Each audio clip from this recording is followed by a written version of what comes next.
तर मित्रांनो, तुमचं किंवा तुमच्या परिवाराचं नाव मतदान यादीमध्ये शोधायचं असेल तर सर्वात पहिल्यांदा तुम्हाला तुमच्या मोबाईलमध्ये प्ले स्टोअर ओपन करायचं आहे आणि या प्ले स्टोअरवरती तुम्हाला ॲप्लिकेशन सर्च करायचं आहे वोटर हेल्पलाईन. वोटर हेल्पलाईन नावाचं ॲप्लिकेशन तुम्हाला इन्स्टॉल करायचं आहे.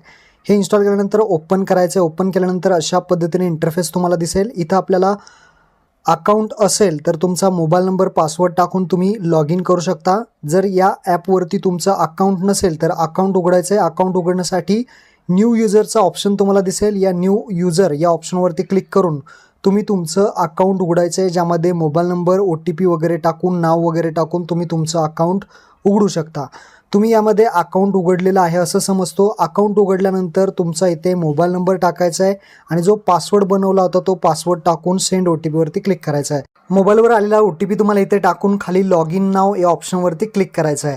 तर मी इथे लॉग इन करून घेतो. लॉग इन केल्यानंतर अशा पद्धतीने इंटरफेस तुम्हाला दिसेल. आता वरती तुम्हाला एक ऑप्शन दिसेल ज्यामध्ये search your name in electoral roll या ऑप्शनवरती तुम्हाला क्लिक करायचं आहे. क्लिक केल्यानंतर तुम्हाला हे नाव सर्च करण्यासाठी 4 ऑप्शन दिसतील. पहिला आहे search by mobile. Mobile number टाकून तुम्ही इथे तुमचं नाव आहे का नाही चेक करू शकता. याने होत नसेल तर सर्च बाय QR कोड, तुमच्या मतदान कार्डवरचा QR कोड स्कॅन करू शकता. तिसरा आहे सर्च बाय डिटेल्स, तुमचं नाव वगैरे टाकून पाहू शकता. आणि चौथा आहे इपिक नंबर, म्हणजेच तुमचा मतदान कार्डचा नंबर टाकून सुद्धा तुम्ही चेक करू शकता. यापैकी कोणताही एक ऑप्शन तुम्ही सिलेक्ट करायचा आहे आणि इथे आपलं नाव आहे का नाही चेक करायचं आहे. समजा मी इथे सर्च बाय डिटेल्सनेच इथे नाव वगैरे टाकतो, आडनाव टाकतो, वडील किंवा पत्नीचे नाव टाकून वय, लिंग, राज्य, जिल्हा आणि विधानसभा मतदारसंघ अशा पद्धतीची माहिती टाकून खाली सर्च करतो तर इथे पाहू शकता आपलं नाव इथं आलेलं दिसेल. अशा पद्धतीने जर तुमचं आलं तर तुमचं मतदान यादीमध्ये नाव आहे, त्यामुळे काही टेन्शन घ्यायची गरज नाही. जर नाही आलं तर तुम्ही तुमच्या वोटर ID नंबर टाकून, मोबाईल नंबर किंवा अन्य माहिती टाकून सुद्धा चेक करू शकता.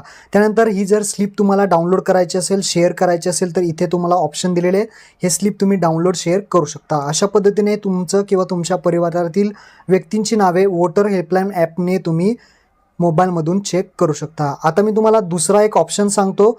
वेबसाईटवरून सुद्धा करू शकता. वेबसाईटचं नाव आहे voters.eci.gov.in. या वेबसाईटची लिंक तुम्हाला डिस्क्रिप्शनमध्ये दिलेली आहे. या वेबसाईटवरती येऊन सुद्धा तुम्ही पाहू शकता. वेबसाईटवरती यायचं आहे.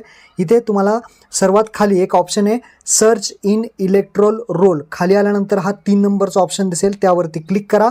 इथे सुद्धा तुम्हाला 3 ऑप्शन दिले जातील, जसं की सर्च बाय इपिक म्हणजे मतदान कार्डचा नंबर टाकून डायरेक्टली तुम्ही इथे चेक करू शकता.